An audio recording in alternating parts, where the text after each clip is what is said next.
নম্বর mobile নম্বর সংগ্রহ, জামাতে নির্বাচনী কর্মীরা বাড়ি বাড়ি গিয়ে এনআইডির কপি, বিকাশ নম্বর, মোবাইল নম্বর সংগ্রহ করছে, যা ব্যক্তিগত গোপনীয়তা ভঙ্গ, ক্রিমিনাল অফেন্স।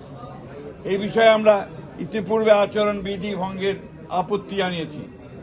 এই বিষয়ে জরুরি পদক্ষেপ গ্রহণ করা বলে প্রয়োজন বলে আমরা মনে করেছি এবং সেটা তাদের আহ্বান জানিয়েছি।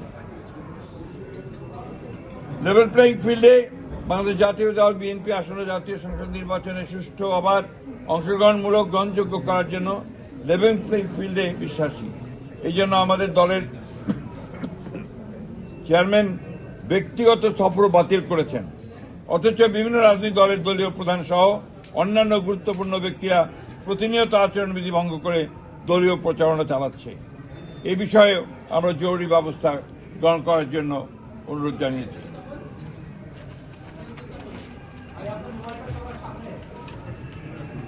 আরেকটি বিষয় যেটা আমরা অত্যন্ত গুরুত্বপূর্ণ মনে করেছি, ঢাকা মহানগরী এলাকার বিভিন্ন নির্বাচনী এলাকায় একটি রাজনৈতিক দল তাদের মনোনীত সমর্থিত প্রার্থীদের নির্বাচনে বিজয়ী করার অনৈতিক কূটকৌশল অবলম্বন করে ব্যাপক হারে দেশের ভিন্ন ভিন্ন এলাকা হতে ভোটার এলাকা পরিবর্তন পূর্বক ঢাকা মহানগর এলাকার ভোটার হিসাবে অন্তর্ভুক্ত হয়েছে।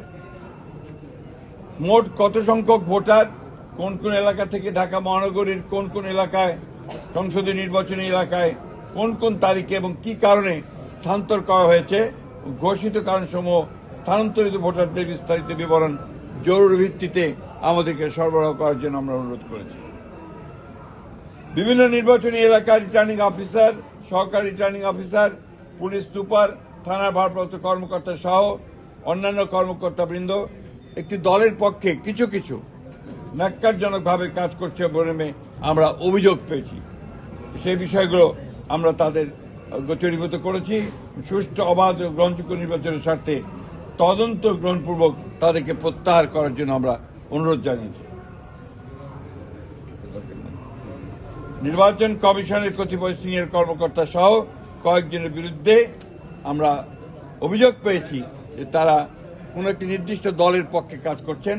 আমরা সে বিষয়ে ব্যবস্থা গ্রহণ করার জন্য তাদেরকে অনুরোধ করেছি। এই ছিল আমাদের আজকে তাদের সঙ্গে দলের পক্ষ থেকে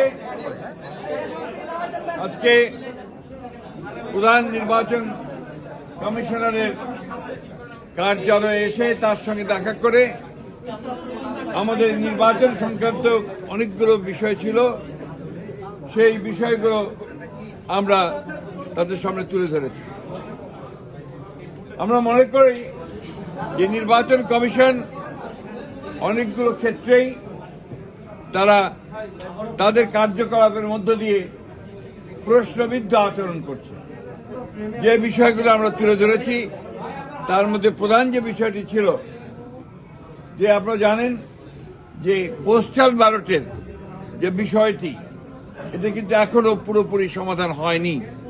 বিশেষ করে বিদেশের যারা নিবন্ধিত ভোটার তাদেরকে ব্যালট পেপার পৌঁছানোর ক্ষেত্রে এবং ব্যালট পেপারটা যেভাবে মুদ্রণ করা হয়েছে সেই ক্ষেত্রে আমাদের অভিযোগ, আমরা সেটা তাদের কাছে দিয়ে এসেছি। আমরা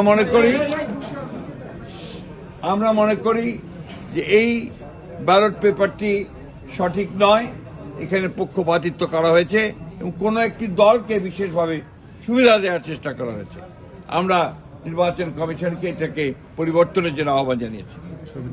এছাড়া আমরা দেশে পোস্টাল ব্যালটের ব্যাপারে, অর্থাৎ যারা বিভিন্ন দায়িত্বে থাকবেন নির্বাচনের দিন, তারা যে পোস্টাল ব্যালটে ভোট দেবেন, আমরা অনুরোধ করেছি এবং আমরা চেয়েছি যে তারা যেন সেটা আমাদের যেটা প্রতীক, সেই প্রতীক বিতরণের পরেই যেন দেওয়া হয়। অর্থাৎ সঠিকভাবে একটা পোস্টাল ব্যালট আমরা যেভাবে ভোট দেই সেইভাবে যেন সেই পোস্টাল